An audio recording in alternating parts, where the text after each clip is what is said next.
विश्व 24 न्यूज हर पल आपके साथ। विश्व 24 न्यूज मध्ये आपले स्वागत आहे।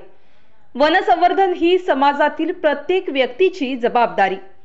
औसा येथील आझाद महाविद्यालयाच्या वतीने याकतपूर तालुका औसा येथे आयोजित राष्ट्रीय सेवा योजना शिबिरात दिनांक 3 फेब्रुवारी 2023 रोजी वनसंवर्धन ही समाजातील प्रत्येक व्यक्तीची जबाबदारी असल्याचे मत अध्यक्षीय समारोप करताना प्राध्यापक डॉक्टर दिलीप भोगे यांनी व्यक्त केले।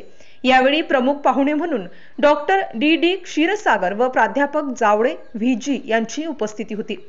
डॉक्टर दिलीप भोगे पुढे बोलताना म्हणाले की वनांच्या नाशामुळे एकट्या आशिया खंडातील 53% जमीन उजाड बनली आहे।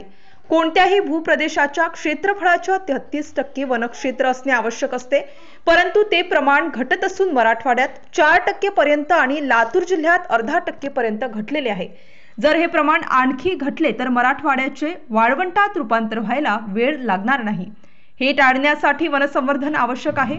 या प्रसंगी प्रमुख पाहुणे म्हणून डॉक्टर क्षीरसागर व प्राध्यापक जावळे यांची ही भाषणे झाली। यावेळी डॉक्टर पी.बी. आचोले, प्राध्यापक Tingre, doctor Salunke, doctor Bidgire, doctor Aditya Mane व राष्ट्रीय सेवा योजना प्रतिनिधी देशमुख, अरबाज, कांबळे, रोशन, शिबिरार्थी विद्यार्थी मोठ्या संख्येने यावेळी उपस्थित होते। या कार्यक्रमाचे सूत्रसंचालन रेहान कुरेशी या विद्यार्थ्याने केले, तर आभार कुमारी रोहिणी डोंगरे या विद्यार्थिनींनी मानले। विश्व 24 न्यूज करिता औसा प्रतिनिधी अमर जाधव सारणीकर। विश्व 24 न्यूज चॅनलला लाईक करा, शेअर करा, कमेंट करा आणि चॅनलला सबस्क्राइब करायला विसरू नका। कार्यक्रमाचे प्रमुख पाहुणे राज्यशास्त्र विभागाचे विभाग प्रमुख डॉक्टर क्षीरसागर सर, दुसरे प्रमुख पाहुणे जावळे सर, प्रमुख कार्यक्रम सहयोगी प्राध्यापक,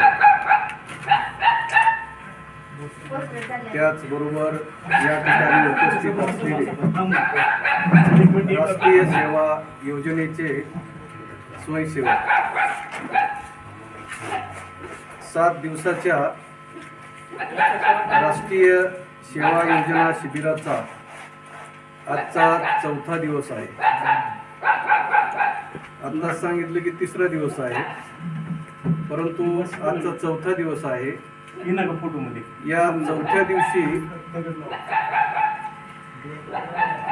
वेगवेगळ्या प्रकारचे जे राष्ट्रीय सेवा योजनेच्या विद्यार्थ्यांच्या माध्यमातून कार्यक्रम आहेत, ते कार्यक्रम दिवसभरामध्ये पार पडले। त्यामध्ये मागच्या 2 दिवसामध्ये पशुवैद्यकीय शिबिर घेण्यात आलेलं आहे, स्वच्छता मोहीम राबवलेली आहे, त्यानंतर वृक्ष लागवडीसाठी खड्डे हेही करण्यात आलेले आहेत। म्हणजे राष्ट्रीय सेवा योजनेच्या शिबिरातून श्रम व संस्काराचे धडे हे दिले जातात। आता सर्वात महत्त्वाचा विषय असा आहे की राष्ट्रीय सेवा योजना ही जी संकल्पना आहे, ती संकल्पना अस्तित्वात का आली, ती अस्तित्वात येण्यापाठीमागचा उद्देश असा आहे की आपल्या देशावर परकीयांची सत्ता होती, ती 1-2 वर्ष नाही, 4 वर्ष नाही, तर 750 वर्ष आपल्या देशावर इतरांनी राज्य केले। राज्यातील महत्त्वाच्या आणि आपल्या भागातील ताज्या बातम्या पाहण्यासाठी आजच आमच्या विश्व 24 न्यूज चॅनलला YouTube वर सबस्क्राइब करा आणि बेल आयकॉन प्रेस करा।